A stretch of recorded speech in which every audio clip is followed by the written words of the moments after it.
Unfortunately, most parents have lost control over how their tax money is spent. Ava Bell goes to Hyde Park High. Her parents do want her to have a good education. But many of the students here are not interested in schooling. And the teachers, however dedicated, soon lose heart in an atmosphere like this. Ava Bell's parents are certainly not getting value for their tax money. I think it's a shame, really, that parents are being ripped off like we are. When I say, I'm talking about parents like me that work every day, scuffle to try to make ends meet.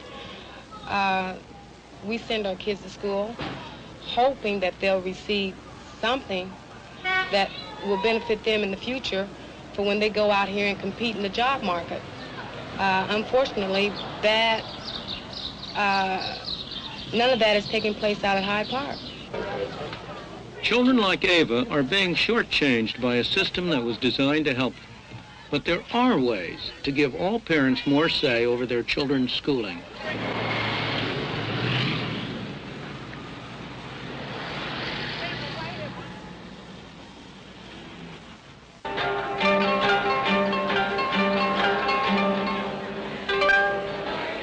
This is a fundraising evening for schools supported by a voluntary organization, New York's Inner City Scholarship Fund. The prints that have brought people here have been loaned by a wealthy Japanese industrialist. Events like this have helped raise $2 million to finance Catholic parochial schools in New York. The people here are part of a long American tradition. The results of their private voluntary activities have been remarkable.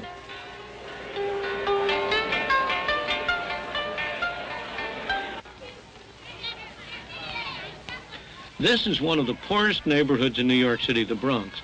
Yet this parochial school, supported by the fund, is a joy to visit. Boys and girls, we're going to start the workshop now. You start out with task 1, put the words in alphabetical order. The answers are on my... The youngsters here, from poor families, are at St. John Chrysostom's because their parents have picked this school. And their parents are paying some of the costs from their own pockets. The children are well behaved, eager to learn. The teachers are dedicated. Behavior, consistent, contrary, destruction. How old are you, honey? 6. 6. What are you working on? The cost per pupil here is far less than in the public schools. Yet on the average, the children are 2 grades ahead. That's because teachers and parents are free to choose how the children shall be taught. Private money has replaced tax money. And so control has been taken away from the bureaucrats and put back where it belongs. This doesn't work just for younger children. In the 60s, Harlem was devastated by riots. It was a hotbed of trouble. Many teenagers dropped out of school.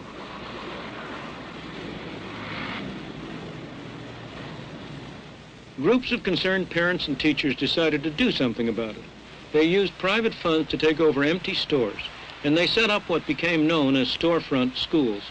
One of the first and most successful was Harlem Prep. It was designed to cater to students for whom conventional education had failed. Kennedy was a very dangerous president in the sense that he was excessively popular. Many of the teachers didn't have the right pieces of paper to qualify for employment in public schools. That didn't stop them from doing a good job here. A lot of the students had been misfits and dropouts. Here they found the sort of teaching they wanted. After all, they had made a deliberate choice to come to Harlem Prep. It was a very successful school. Many students went on to college, and some to leading colleges. But after some years, the school ran short of cash. The Board of Education offered Ed Carpenter, the head of the school and one of its founders, tax money, provided he would conform to their regulations. I loved him, and we got along, and I know he's busy, but sometimes... After a long battle to preserve independence, he finally gave in. The school was taken over by bureaucrats. And I know he doesn't, but I was a little bit hurt. And basically we have 3. I felt that a school like Harlem Prep would certainly die and not prosper under the rigid bureaucracy of a Board of Education. We had to see what was going to happen. I didn't believe it was going to be good. I'm right. What has happened since we've come to the Board of Education is not all good. It's not all bad, but it's more bad than good. Now, again, we divide things into categories, but the categories really what? The school may not look different yet, but 30 of the former teachers have gone. Ed Carpenter has resigned. The school is being moved to a traditional school building. No one, except maybe the bureaucrats, is very optimistic about its future. Unfortunately, the strangling of successful experiments by bureaucrats is not unusual. The same thing happened in California at a place called Alum Rock. For 3 years, parents at this school could choose to send their children to any of several specially created mini-schools, each with a different curriculum. The experiment was designed to restore choice to those who were most closely involved, the parents and the teachers. Probably the most significant thing that happened was that the teachers, for the first time, had some power, and they were able to build the curriculum to fit the needs of the children as they saw it. The state and local school board did not dictate the kind of curriculum that was used in the Cullum School. The parents became more involved in the school. They attended more meetings. Also, they had a power to pull their child out of that particular mini-school if they chose another mini-school. At least in my opinion, was... Giving parents greater choice had a dramatic effect on educational quality. In terms of test scores, this school went from 13th to second place among the schools in its district. But the experiment is now over. When school resumed after the summer vacation, this was just another public school, back in the hands of the bureaucrats. Giving parents a choice is a good idea, yet it always meets with opposition from the educational establishment. This is Ashford, a town in the south of England. For 4 years, there have been efforts here to introduce an experiment in greater parental choice. Parents would be given vouchers covering the cost of schooling. They could use the voucher to send their child to any school of their choice.